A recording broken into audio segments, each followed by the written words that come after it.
சாலைகள்லாம் மேம்படுத்தப்பட்டிருக்கு. 2 கோடி ரூபாய் மதிப்பீட்டுல கோனேரிப்பட்டி அரசு ஆரம்ப சுகாதார நிலைய மேம்பாட்டு பணிகள் நடைபெற்றிருக்கு. மகுடஞ்சாவடியில ஒரு கால்நடை மருந்தக கட்டடம். 3 கோடி ரூபாய் மதிப்பீட்டுல கோனேரிப்பட்டி, அழகப்பம்பாளையம், புதூர் மற்றும் KK நகர்ல பள்ளிக்கூடங்களுக்கு புதிய கிளாஸ் ரூம்ஸ் கட்டி கொடுத்திருக்கிறோம். தேவூர், குட்டம்பட்டி, சின்னப்பிள்ளையூர் ஊர்ல பள்ளிகளுக்கு கூடுதல் கிளாஸ் ரூம் கட்டி கொடுத்திருக்கிறோம்.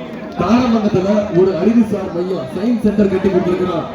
30 லட்சம் ரூபாய் மதிப்பீட்டுல அரசியலாவணி பேரூராட்சியில நெல் களம் மற்றும் சேமிப்பு கிடங்கு. மேலும் ஆரம்ப சுகாதார நிலையத்திற்கு கூடுதல் கட்டடங்கள். 13 கோடி ரூபாய் மதிப்பீட்டுல தாரமங்கலம் ஒன்றியத்தில் உள்ள இலங்கை தமிழர் முகாம்கள்ல குடியிருப்புகள் கட்டப்பட்டிருக்கு. தேவூர் பேரூராட்சியில தண்ணீர் குழாய்கள் அமைச்சு கொடுத்திருக்கிறோம். கூடலூர் ஊராட்சியில சாலை பணிகள் நடைபெற்றிருக்கு. அதே மாதிரி தைலாம்பட்டி ஏகாபுரம் சாலையில மேம்பாட்டு பணிகள். இடக்கணசாலை நகரத்துல கழிப்பிட வசதிகள். இடக்கணசாலை பஸ் ஸ்டாண்ட் அருகே ஒரு புதிய ஷாப்பிங் காம்ப்ளெக்ஸ் வணிக வளாகம் நம்முடைய முதலமைச்சர்கள் இந்த தொகுதிக்கு கொடுத்திருக்கிறார். இப்படி பல்வேறு திட்டங்களை செஞ்சு கொடுத்துட்டு இப்ப உரிமையோட எங்களுக்கு ஒரு வாய்ப்பு கொடுங்க.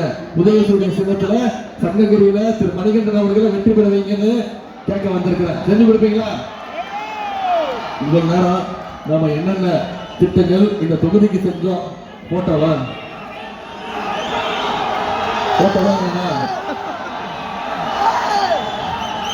சரி போட்டோ காட்டுறேன். போட்டோ காட்டுறேன். போட்டோ காட்டுறேன். சரி நான் உடனே கேட்கிறேன். போட்டோ நீங்க எல்லாம் பார்த்துட்டீங்கல்ல? பார்க்கலையா? பொய் சொல்லக்கூடாது. உலகமே பார்த்துருச்சு. இந்த சங்ககிரி மட்டும் இல்ல, தமிழ்நாடு மட்டும் இல்ல, இன்னைக்கு உலகம் முழுக்க அந்த போட்டோ பிரபலம் ஆயிடுச்சு. யாருனால? என்னால இல்ல, உங்களால. போட்டோ கேட்கறது நீங்க தானே? சொல்லுங்க.